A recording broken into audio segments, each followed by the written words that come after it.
यिर्मयाह अध्याय 6। यरूशलेम का शत्रुओं द्वारा घेराव। हे बिन्यामीनियों, यरूशलेम में से अपना अपना सामान लेकर भागो। तकोआ में नरसिंगा फूको और बेथे केरेम पर झंडा ऊंचा करो, क्योंकि उत्तर की दिशा से आने वाली विपत्ति बड़ी और विनाश लाने वाली है। सिय्योन की सुंदर और सुकुमार बेटी का नाश करने पर हूँ। चरवाहे अपनी भेड़ बकरियां संग लिए हुए उस पर चढ़कर उसके चारों ओर अपने तंबू खड़ी करेंगे और वे अपने अपने पास की घास चरा लेंगे। आओ, उसके विरुद्ध युद्ध की तैयारी करो। उठो, हम दोपहर को चढ़ाई करें। हाय हाय, दिन ढलता जाता है और सांझ की परछाई लंबी हो चली है। उठो, हम रात ही रात चढ़ाई करें और उसके महलों को ढा दें। सेनाओं का यहोवा तुमसे कहता है, वर्ष काट काट कर यरूशलेम के विरुद्ध मोर्चा बांधो। यह वही नगर है जो दंड के योग्य है।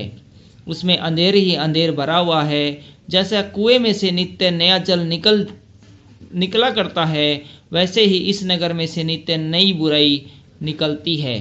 इसमें उत्पात और उपद्रव का कोलाहल मचा रहता है। चोट और मारपीट मेरे देखने में निरंतर आती है। हे यरूशलेम, ताड़ना से ही मान ले, नहीं तो तू मेरे मन से भी उतर जाएगी और मैं तुझको उजाड़ कर निर्जन कर डालूंगा। विद्रोही इजराइल।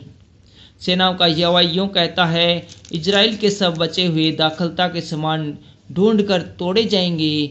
दाग के तोड़ने वालों के समान उस लता की डालियों पर फिर अपना हाथ लगा। मैं किससे बोलूं और किसको चिता कर कहूं कि वे माने।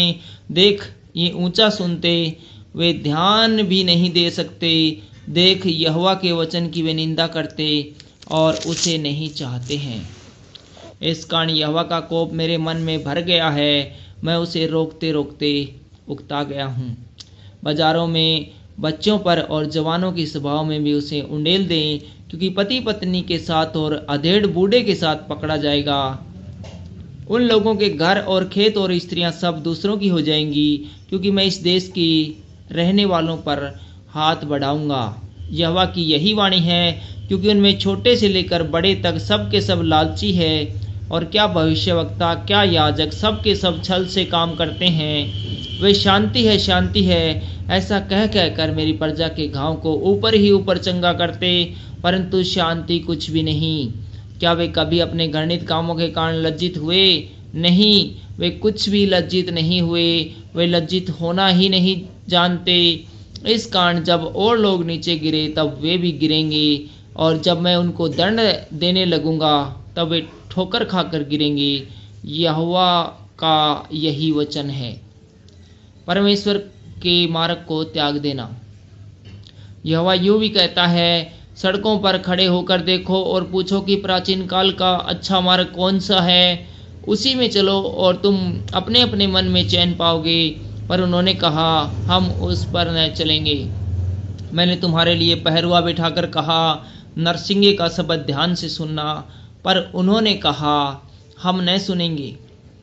इसलिए हे जातियों सुनो, और हे मंडली देख कि इन लोगों में क्या हो रहा है। हे पृथ्वी सुन, देख कि मैं इस जाति पर यह विपत्ति ले आऊँगा जो उनकी कल्पनाओं का फल है, क्योंकि इन्होंने मेरे वचनों पर ध्यान नहीं लगाया और मेरी शिक्षा को इन्होंने निकम्मी जाना है। मेरे लिए जो लोबान सब्बा से और सुगंधित नरकट जो दूर देश से आता है, इसका क्या प्रयोजन है। तुम्हारे होम बलियों से मैं प्रसन्न नहीं, और न तुम्हारे मेल बलि मुझे मीठे लगते हैं।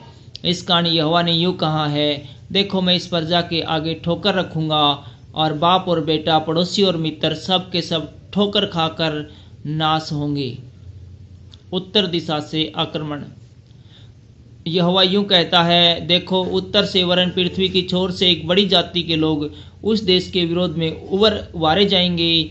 वे धनुष और बर्छी धारण किए हुए आएंगे। वे क्रूर और निर्दयी हैं, और जब वे बोलते हैं तब मानो समुद्र गरजता है। वे घोड़ों पर चढ़े हुए आएंगे। हे सिय्योन, वे वीर के समान सशस्त्र होकर तुम पर चढ़ाई करेंगे। इसका समाचार सुनते ही हमारे हाथ ढीले पड़ गए हैं। हम संकट में पड़े हैं। जच्चा किसी पीड़ाएं हमको उठी है।